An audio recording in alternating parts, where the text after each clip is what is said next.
Hi, today's video is going to talk about some ideas you need to know about to produce a beautiful resonant tone on your instrument. Okay, so the first thing we got to figure out first is what's a bad tone? A bad tone is the kind of tone that produces noises that aren't related to the pitch. So let's see, like for example, if I apply too much downward force on the strings, I'll get a scratch noise. Yeah, that's a good tone. Or if the bow drips a little bit this way, so we have a little bit of this noise. And you know, right now I'm muting the strings by my fingers, but I can also go, see, we want to minimize this kind of surface noise that's due to the bow drifting sideways. And then also, you don't want to apply too much downward force, because then you'll get this scratch tone. So that's a bad tone. Okay, so just to get that out of the way. Okay, so what's a good tone? Good tone is a tone that maximizes the resonance of the instrument. And let's see, there's a bunch of factors that we need to keep in mind to make sure that we're producing a beautiful tone. The first thing is our bow hold. Here's our bow hold. And this is a technique that I don't think I talked about in a previous bow hold video. So here's my curved fingers and my curved thumb. And I can sort of spin the stick around. Okay, why is that important? Is the first step in having a good tone is controlling the angle at which the ribbon of hairs is contacting the string.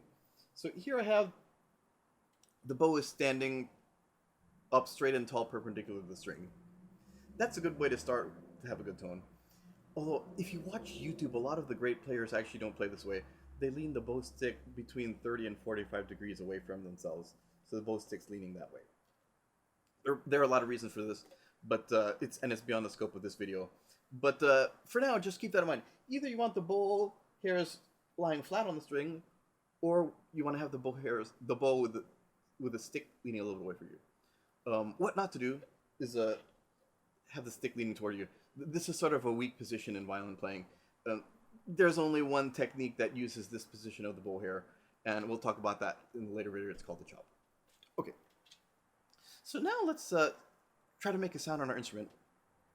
Okay, the first step is let's just consider what they call the contact point. So what's the contact point? It's the point at which the bow hair touches the string. Okay, and let's see here. If you contact the string over here, the tone tends to be a little bit fuzzy. And as you move the bow closer and closer to the bridge, this is the bridge, the tone will become more and more focused. Okay, and then there'll be an optimal point where the tone is at its most focused point, and then it'll all of a sudden turn scratchy and glassy. So let me demonstrate that. So we kind of have a thin tone, and things are coming more into focus, and that's kind of the most focused, and then things turn glassy. I'm going to go the other way. So now we have this glassy tone. Things are more in focus, and then they get fuzzy.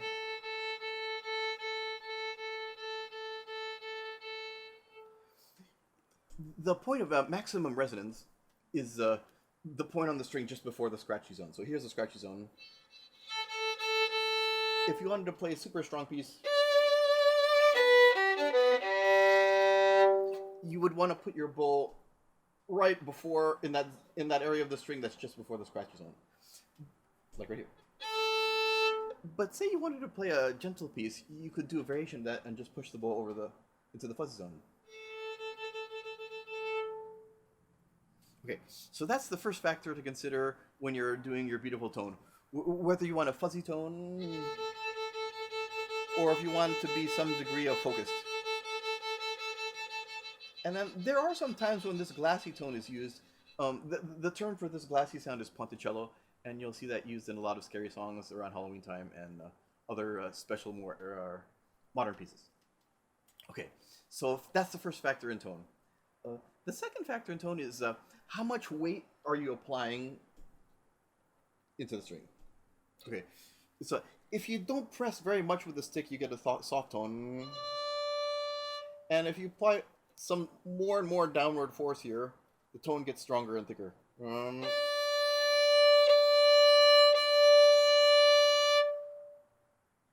Okay, there's several different schools of how to apply this downward force into the string. Okay, and I'll talk about two of them today. Okay, the first way is the way my teacher Shoko Aki at Yale University taught me how to do it. So we have the bow, recall from our bow hold, that the thumb and middle finger are the ones holding the bow.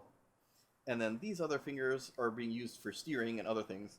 And today the thing we're going to use it for is to get some weight in the string. So here's a bow. I'm going to apply some first finger pressure and see how the stick is getting closer to the hair. See? I'll try to get closer so you can see. If I do that into the string, you go here. So here's with no pressure, and then now I'm gonna apply some first finger pressure.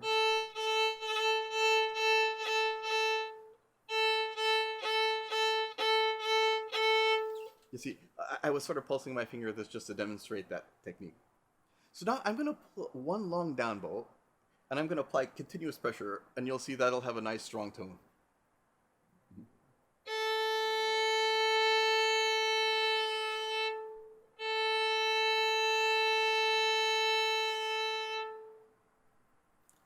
So that's school number one of tone production. Another school of tone production on the violin prefers to use the large muscle groups rather than the small muscle groups we were using now. Okay, and that one is driven a lot by the weight of the elbow into the string. So, but let me show you the idea behind this one. We got to take a few steps back first. Okay, there's this idea that I picked up from my good friend Kathy Lee, who's a Suzuki violin teacher in California. This idea of bow circling. And bow circling is big in the Suzuki violin method. I don't know if any of you YouTubers out there is studying the Suzuki violin method, but that's a big idea in tone production in the Suzuki method. And it goes something like this. Here's the violin, and here's the bow. And you could play an A string and then retake the bow in the air. Okay. That's a bow circle. And you'll find this in a common song that's in the Suzuki method. And you circle the bow. Okay, so this idea of bow circling goes something like this. Okay, I'm going to take a step back here. Okay, so here's the tip of the bow, and here's the frog of the bow. And if you're doing your bow circles correctly, the tip of the bow and the frog of the bow will make a circle that is the same size together. See? I'll do one more time. And here's the critical thing, though. If you, and this is where it relates to tone production. If you're playing a violin very well, the tip of the bow, the frog of the bow, and your elbow are all making the same size circle.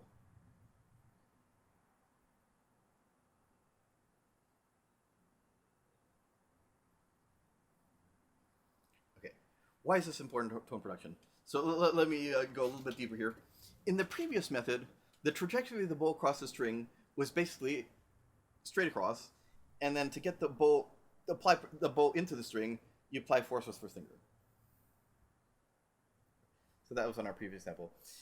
In this second method of tone production, the trajectory of the bow actually doesn't go straight across the string.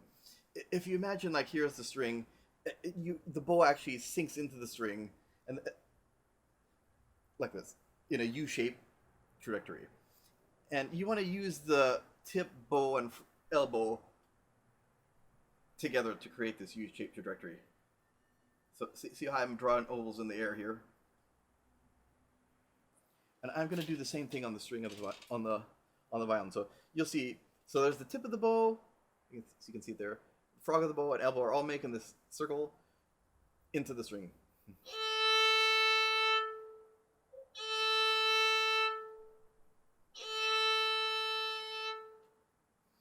Okay, so I think this video is getting a little bit long, so I think I'm going to stop here and make a second video on some tips using the left hand that also affect tone. But let's just recap. Okay, the three things we learned today in this video. Contact point. What is it? It's the distance of the bow away from the bridge. And If you're over here, the tone is kind of fuzzy, and as we move toward the bridge, the tone gets more focused.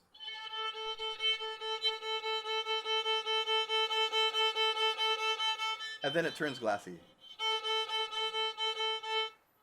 And the side note of this one, the most focused tone is the tone just before the scratch zone. Yeah, so right here is our most important. Okay, the second thing we learned is the angle of the bow hair on the string. Either you want it flat, or you want it leaning a little bit away from you. Weird, this way. We don't want it weird. Okay. And then one thing I forgot to mention earlier is you want the bow to be gliding parallel to the bridge. Yeah, if you have the bow going not parallel to the bridge, that promotes this kind of sideward movement that we talked about in the beginning video, and that creates surface noise and unwanted artifacts.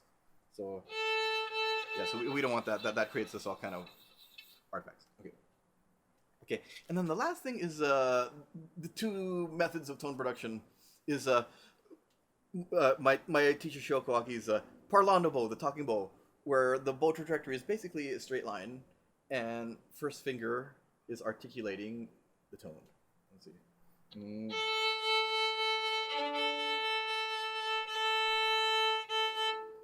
articulate that. Or there's also the second method, which utilizes this idea of a U-shaped bow trajectory, and the bow circles from the tip, the frog, and the elbow.